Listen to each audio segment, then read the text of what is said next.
آپ اہل بیت کے جتنے فضائل، ان کے مصائب سارے بیان فرمائیں۔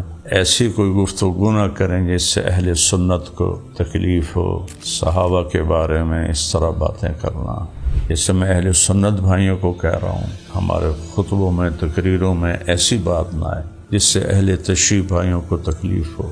ہم ایک جگہ رہ رہے ہیں اور ایک دوسرے کی نفرت اور لڑائی جھگڑے سے نہ کبھی شیعہ ختم ہوں گے نہ کبھی سنی ختم ہوں گے۔ 352 ہجری میں انہوں نے ماتم کا اور جلوس کا حکم دیا، بازار بند کروائے۔ وہ ان کا عنوان تھا خالد بن ولید کی حقیقت۔ دنیا میں ایک انسان ہے جسے میرے نبی نے سیف اللہ کا لقب دیا، اور آدم کی نسل میں ایک انسان ہے جسے سیف اللہ کا لقب ملا۔ ان کی برائی کرنے کی بجائے میں بڑے درد سے یہ بات کر رہا ہوں، مولا علی کے فضائل بیان کر رہے ہیں۔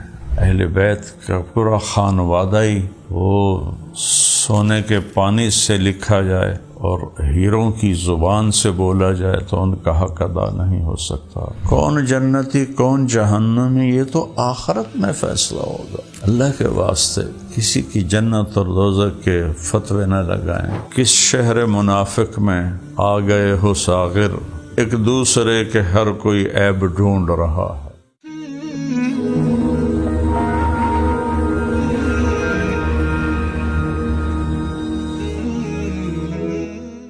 السلام علیکم ورحمۃ اللہ وبرکاتہ۔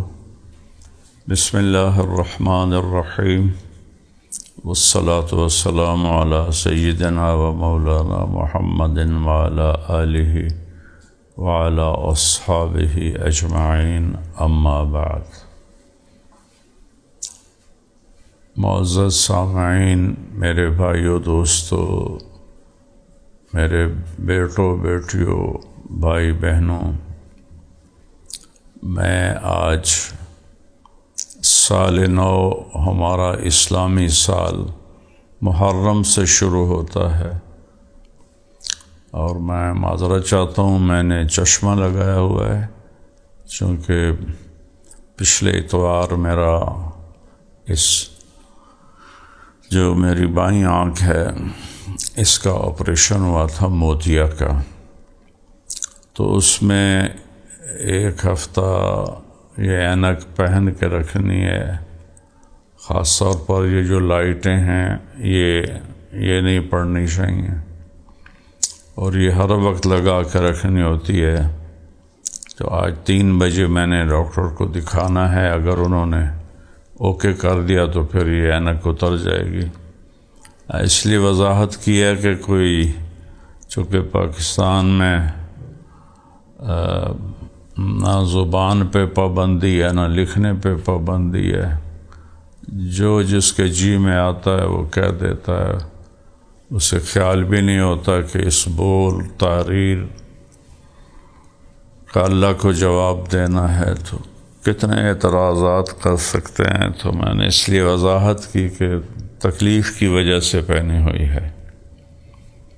اس کے بعد میں نے عرض کرنا ہے، سال نو ہے، اور اس میں ایک تو بہت بڑا واقعہ، حضرت عمر کی شہادت تو ہوئی تھی غالباً 27-28 ذوالحج کو، اور انتقال ہوا تھا 1 محرم کو، اور اسی دن آپ کو دفن کیا گیا تھا۔ تو دوسرا واقعہ شہادت اہل بیت ہے، امام حسین علیہ السلام کے ساتھ 72 ساتھیوں کا قافلہ تھا، تو جس میں 17 اہل بیت تھے، اور قربان جاؤں، اتنا بڑا اہل بیت کا کنبہ کبھی بھی شہید نہیں ہوا، کسی نبی کی اولاد اتنی شہید نہیں ہوئی۔ تو یہ ایک بہت بڑا سانحہ ہے۔ عمر رضی اللہ تعالیٰ عنہ حج سے واپس تشریف لا رہے تھے، ایک جگہ ٹیلے پر اپنی چادر بچھائی اور فرمایا کہ اللہم کبر سنی ورق عظمی وانتشرت رعیتی فاقبضنی الیک، یا اللہ میری عمر زیادہ ہو گئی ہے، میری ہڈیاں کمزور ہو گئی ہیں، میری رعایا بہت پھیل گئی ہے، اب مجھے اپنے پاس بلا لے۔ اور مشہور روایت ہے کہ آپ کہتے تھے اللہم ارزقنی شہادتا فی بلد حبیبک، یا اللہ مجھے شہادت دے اور اپنے محبوب کے شہر میں دے۔ تو ساتھی پوچھتے یہ کیسے ممکن ہے؟ کہا ان الذی اخرجنی من مکہ مہاجرا الی المدینہ لقادر علی ان یسوق الی الشہادۃ فی المدینہ۔ تو ساتھی پوچھتے تھے کہ یہ ہوگا کیسے، مدینہ میں آپ کیسے شہادت مانگتے ہیں؟ کہ جس رب نے مجھے مکہ سے نکالا، ہجرت کروائی اور مدینہ پہنچایا، اس سے قدرت ہے کہ وہ مجھے یہاں شہادت نصیب فرمائے۔ تو آپ کی جو شہادت تھی وہ تو طلب تھی اور بہت ہی عالی شان تھی، مظلومانہ نہیں تھی، بلکہ جب وہ ابو لولو نے آ کر شکایت کی کہ میرا مالک مجھ سے زیادہ پیسہ لیتا ہے، تو آپ نے پوچھا کیا کام کرتے ہو؟ کہا چکی بناتا ہوں۔ کہا ایک چکی میرے لیے بنا دو۔ تو ابو لولو نے کہا ایسی بناؤں گا کہ دنیا یاد رکھے گی۔ وہ چلا گیا تو فرمایا یہ مجھے قتل کی دھمکی دے کر گیا ہے۔ تو ساتھیوں نے کہا اس کو پکڑ لیں۔ فرمایا پھر مجھے شہادت کیسے ملے گی؟ اس کو پکڑنا تو میرے مقصد میں حائل ہو جائے گا۔ تو اگلے دن ہی اس نے نماز کی حالت میں آپ پر 6-7 وار کیے پیٹ میں، آپ گر گئے۔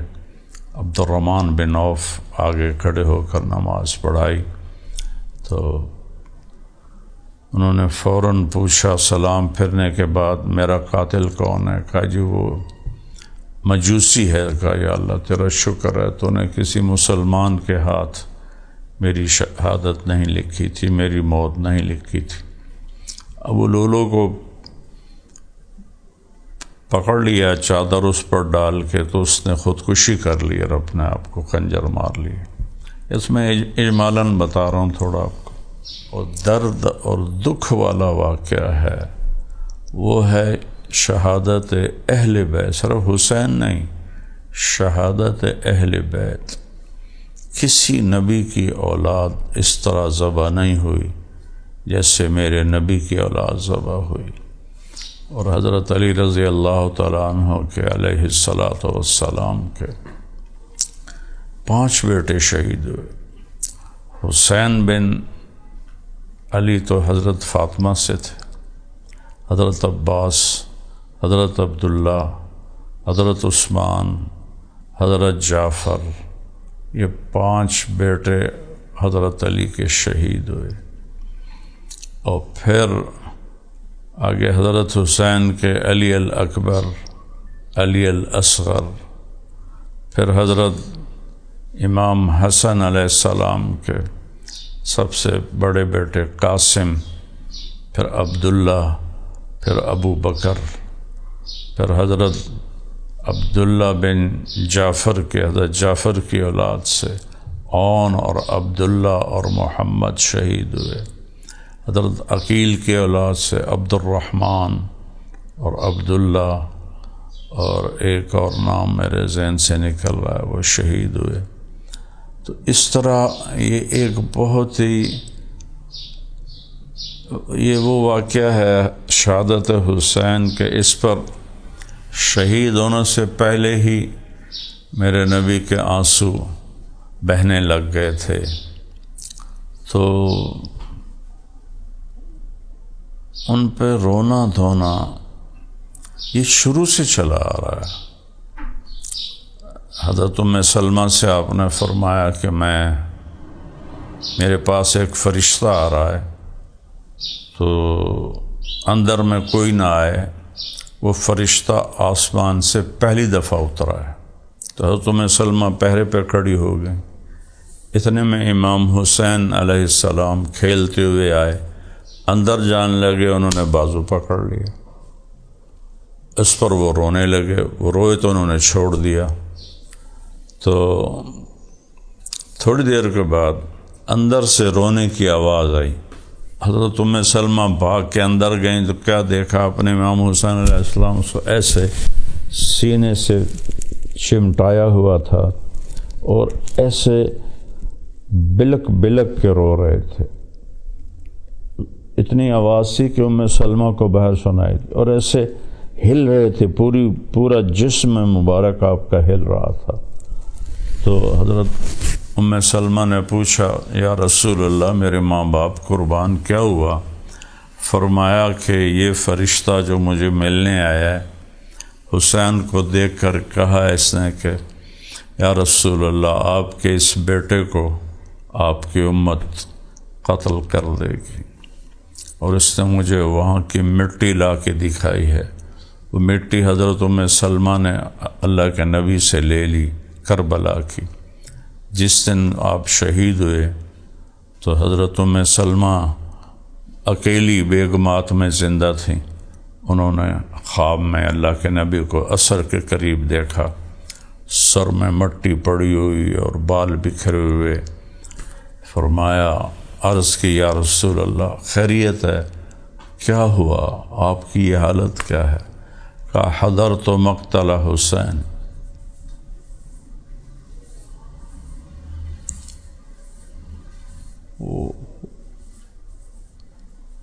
ام سلمہ اپنے حسین کو قتل ہوتے دیکھ کے آ رہا، تو حضرت ام سلمہ کی آنکھ کھل گئی۔ انہوں نے جلدی سے وہ پوٹلی اٹھائی جس میں مٹی تھی، جو اللہ کے نبی نے دی تھی، اور یہ 61 ہجری کا واقعہ ہے، تو وہ ساری خون میں تبدیل ہو چکی تھی۔ تو اس کے بعد ہر سال ساری امت سوگ مناتے تھے، لیکن ایسے جلسے، جلوس، ماتم یہ نہیں ہوتے تھے۔ لیکن آپ پہ ذمہ داری سے کہہ رہا ہوں، آپ کے اس عظیم سانحہ اور حادثہ پر اہل سنت، اہل تشیع سب اپنے گھروں میں بیٹھتے تھے، محفلیں ہوتی تھیں، روتے تھے، آنسو بہاتے تھے، اور حضرت امام حسین کے مناقب یاد کرتے تھے۔ میں بہت چھوٹا تھا، 10 محرم کو میرے والد ہم چھوٹے تھے تو ان کے ساتھ ہی ہوتے تھے، تو وہ بہت روتے تھے۔ تو مجھے سمجھ میں نہیں آتی تھی کہ نہ تو کوئی ساڈا مریا ہے، نہ کوئی لڑائی جھگڑا ہوا ہے، نہ کوئی کسی نے تکلیف ہوئی ہے، تو یہ میرا ابا روندا کیوں ہے؟ میں اتنا چھوٹا تھا، مجھے ان کے رونے کی وجہ سمجھ میں نہیں آتی تھی، اور بہت روتے تھے۔ اللہ ان کے درجے بلند فرمائے۔ تو بعد میں جب میں تھوڑا سا بڑا ہوا تو پھر مجھے پتہ چلا کہ وہ شہادت اہل بیت پہ روتے تھے اور بہت گریا کرتے تھے، اور یزید کو برا بھلا کہتے تھے۔ تو یہ تو سلسلہ مسلسل چلا ہے، کبھی نہیں ختم ہوا ہے۔ ہاں، 334 ہجری میں ایران کے ایک غریب مچھیر ابو شجاع کے 3 بیٹے اللہ نے ان کو حکمران بنا دیا۔ سب سے بڑا جو تھا عماد الدولہ، اس کا نام تھا علی بن ابو شجاع۔ درمیانہ جو تھا رکن الدولہ، اس کا نام تھا حسن بن ابو شجاع،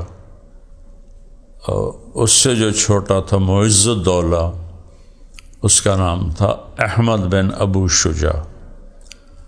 تو عماد الدولہ نے ایران کا جو افغانستان سے علاقہ لگتا ہے وہ اور افغانستان پہ حکومت کی۔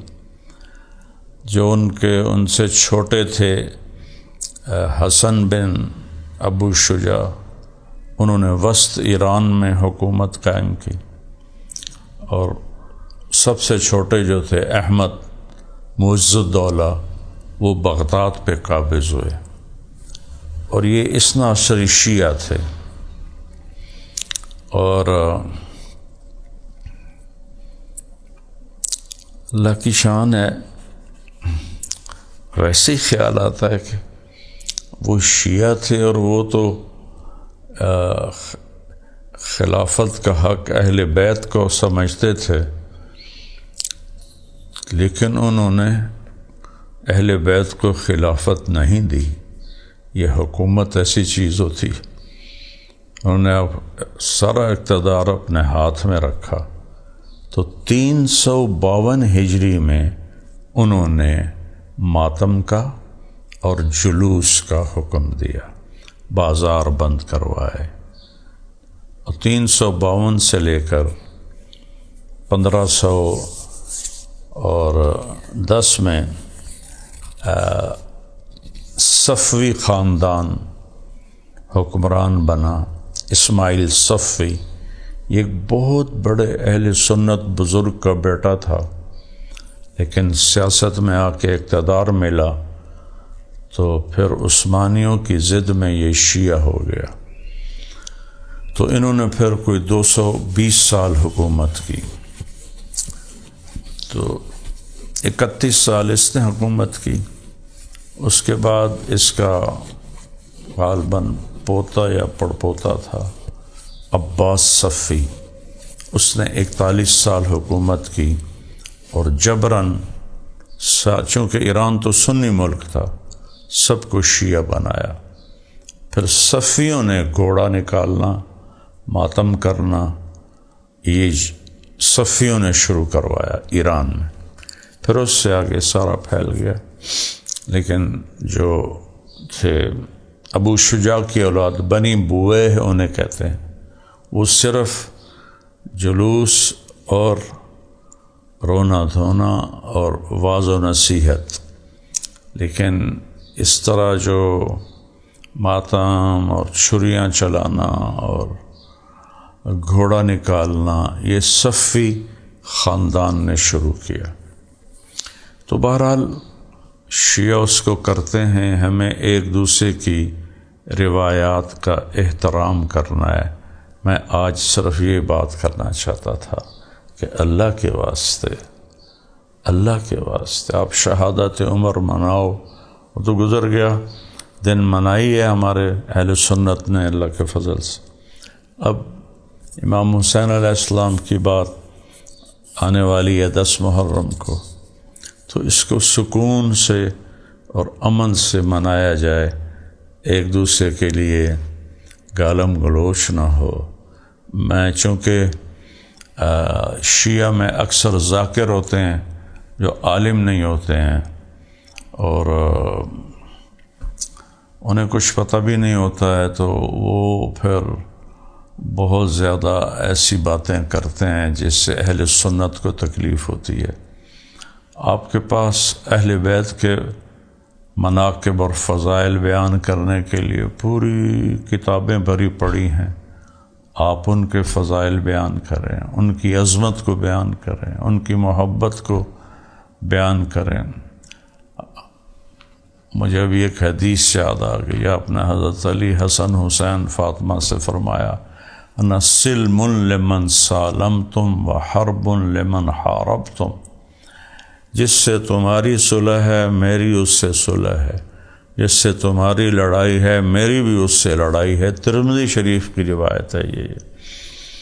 تو میری گزارش ہے اپنے اہل سنت بھائیوں سے بھی اور شیعہ بھائیوں سے بھی کہ ایک دوسرے کا احترام سے اس 10 دنوں کو گزارا جائے، آپ اہل بیت کے جتنے فضائل، ان کے مصائب سارے بیان فرمائیں، اور ایسی کوئی گفتگو نہ کریں جس سے اہل سنت کو تکلیف ہو۔ صحابہ کے بارے میں اس طرح باتیں کرنا، تو میں ابھی تھوڑی دیر پہلے ہی میں سے موبائل گھما رہا تھا، تو ایک شیعہ، وہ عالم تو نہیں ہے، وہ ان کا عنوان تھا خالد بن ولید کی حقیقت۔ دنیا میں ایک انسان ہے جسے میرے نبی نے سیف اللہ کا لقب دیا، اور آدم کی نسل میں ایک انسان ہے جسے سیف اللہ کا لقب ملا۔ تو ان کی برائی کرنے کی بجائے میں بڑے درد سے یہ بات کر رہا ہوں، آپ مولا علی کے فضائل بیان کر رہے ہیں، اہل بیت کا پورا خانوادہ ہی وہ سونے کے پانی سے لکھا جائے اور ہیروں کی زبان سے بولا جائے تو ان کا حق ادا نہیں ہو سکتا۔ اللہ کا فضل ہے، میرا سارا سال محرم ہوتا ہے، میں اہل بیت کے مناقب بیان کرتا ہوں، ان کے فضائل بیان کرتا ہوں، ایمان کا حصہ سمجھ کے بیان کرتا ہوں۔ کبھی میں 1 روپے کا روادار نہیں ہوں کہ میں کہوں کہ مجھے اتنے پیسے دو، یا میں بیان کروں تو کوئی مجھے آ کے پیسے دے کہ آپ نے اہل بیت کی شان بیان کی ہے۔ مجھے ایک شیعہ بھائی کا فون بھی آیا، کئی سال پرانی بات ہے، کہ آپ ہماری 10 مجلسیں پڑھ دیں، ہم آپ کو خوش کر دیں گے۔ تو خوش کرنے کا مطلب آپ سارے سمجھتے ہیں کہ یعنی آپ کو تھبی پیسے دی دیں گے۔ تو میں نے اس سے کہا، یار خوش تو میں پہلے ہی ہوں، اللہ نے مجھے پہلے ہی ایک اچھے گھر میں پیدا کیا ہے، مجھے پیسے کی کمی کوئی نہیں ہے، میں اہل بیت کو بیان کرتا رہوں گا، اور صلہ میں وہاں جا کے لوں گا، یہاں آپ لوگوں سے کیا لینا۔ تو میری ذاکرین سے بھی، علماء سے بھی یہ گزارش ہے کہ آپ مصائب اہل بیت بیان کریں، شہادت اہل بیت بیان کریں، فضائل اہل بیت بیان کریں، لیکن کوئی ایسی بات نہ ہو جس سے اہل سنت کو تکلیف ہو۔ جیسے میں اہل سنت بھائیوں کو کہہ رہا ہوں کہ بھائی کوئی ہمارے خطبوں میں، تقریروں میں ایسی بات نہ آئے جس سے اہل تشیع بھائیوں کو تکلیف ہو، کہ ہم ایک جگہ رہ رہے ہیں، اور ایک دوسرے کی نفرت اور لڑائی جھگڑے سے نہ کبھی شیعہ ختم ہوں گے، نہ کبھی سنی ختم ہوں گے، البتہ بے گناہ قتل ہوتے رہیں گے۔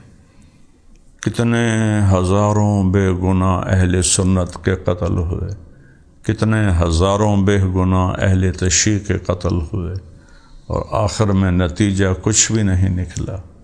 تو میری گزارش ہے، میری بات بری لگی ہو تو میں معافی چاہتا ہوں سب سے، اپنے سنی بھائیوں سے بھی، اہل تشیع سے بھی، لیکن اللہ کی قسم میں انی لکم ناصح امین، جو شعیب علیہ السلام نے کہا تھا نا کہ میں تمہارے لیے ہمدرد ہوں اور تمہارا خیر خواہ ہوں اور امانت دار ہوں۔ میں نے تاریخ پڑھی ہے،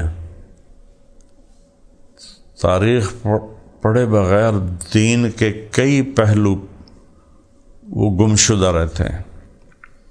تو جب بھی مسلمانوں میں آپس میں مذہب کی بنیاد پہ اختلاف ہوا، لڑائیاں ہوئیں، بغداد کی ہلاکوں نے جو تباہی مچائی، اس سے پہلے شیعہ سنی لڑائی ہوئی تھی، شیعوں نے سنیوں پہ حملہ کیا، اور اس کے بدلے میں سنیوں نے شیعوں کے محلے پہ حملہ کیا، قتل و غارت کیا، مال لوٹا۔